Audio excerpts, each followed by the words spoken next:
The sun's gone in and it's nice to have. 'Cause I love her and she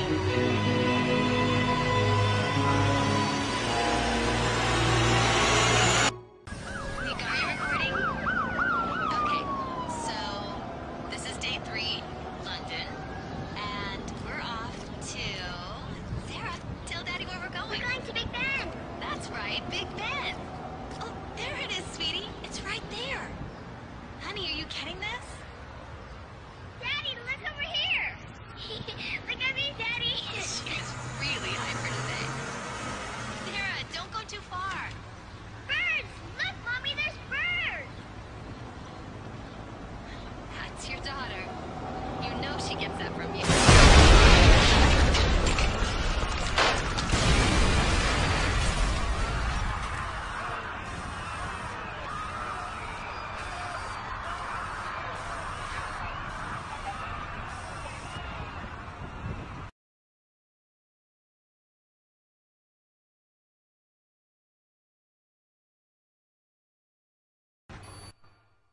At 6:22 Greenwich Mean Time, chemical attacks were triggered across Europe. I repeat, Downing Street is within the...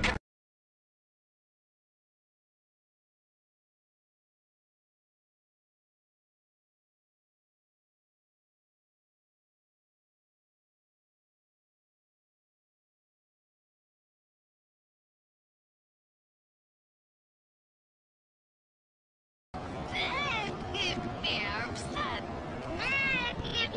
You want Barugan Headless? Paris.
With the collapse of the oil embargo to force Iran into a confrontation over the Straits of Hormuz, the US and Israel are looking for another way to get the long-sought war with Iran started, and more to the point, need to make it look like Iran is starting hostilities in order to make it politically and more difficult for Russia and China to support Iran. Now, recall that Israel has a past history of attacking US warships and framing others to trick the US into attacks on Israel's enemies, with the Israeli attack on the USS Liberty, initially blamed on Egypt, as the most well-known example. The attack on the Liberty went on for hour after hour after hour. During the entire attack, the USS Liberty continually called the Sixth Fleet that was nearby, begging for air support or rescue. 2 aircraft carriers and the Med responded by launching fighter aircraft. Unbelievably, they were recalled by the White House. Rear Admiral Geist, then commanding the carriers in the Sixth Fleet, called Washington personally to confirm the recall order. Secretary of Defense McNamara came on the line, and then President Johnson himself told Geist, "I want that goddamn ship going to the bottom. No help. Recall the wings." Imagine being Admiral Geist begging the president to allow you to defend an American ship that's under attack, and being told by him that he wants the ship going to the bottom. So here we have the USS Enterprise, the oldest carrier in the fleet, on her last legs, scheduled to be decommissioned next year. Her name is well known in part because of the Star Trek TV series. Decommissioning a nuclear aircraft carrier is a very expensive process. USS Enterprise is powered by 8 nuclear reactors, all of which must be disposed of as nuclear waste material along with all the associated machinery. The US Navy would save a great deal of money, more than the scrap worth of the steel, if USS Enterprise were to be sunk in the Persian Gulf, where the radioactive mess is someone else's problem to deal with. So why send an ancient warship at the end of a useful life into harm's way?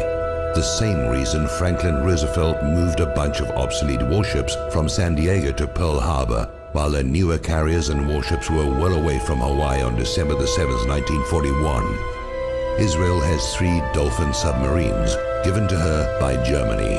They have been seen transiting the Suez Canal in the past and could well be operating in the Gulf of Oman, even the Persian Gulf by now, lying in wait for a used-up and obsolete warship, more useful as a sacrificial lamb than an actual weapon, a ship with American sailors to be attacked as Israel attacked the USS Liberty, then to be blamed on the designated target, Iran, by a compliant media.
My daughter sees in you is a great mystery to me.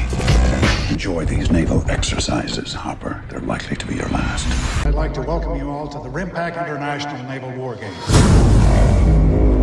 With an unknown surface contact, 8,000 yards. Now, what we're hearing from the Israeli military is that it will reportedly be holding its biggest military drill ever with the United States. And what's important to note is that we're not talking here of only a military exercise.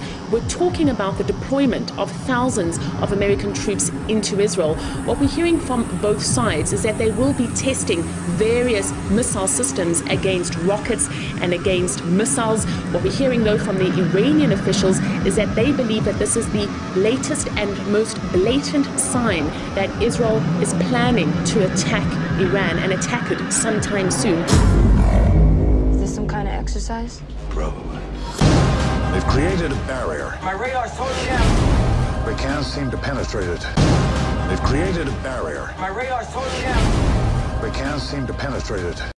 Now, this strait is critical because it's the only sea passage to the open ocean for exporting oil. Over 15 million barrels of oil passes through here every day. That's about a third of the world's oil shipments by sea.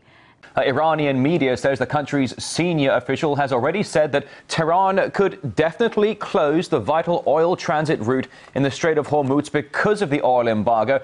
Today we're seeing stories, another American warship, a French warship, a British naval destroyer, all of them now heading into the Strait of Hormuz. If Iran goes ahead with the threat to shut down the waterway, what's next?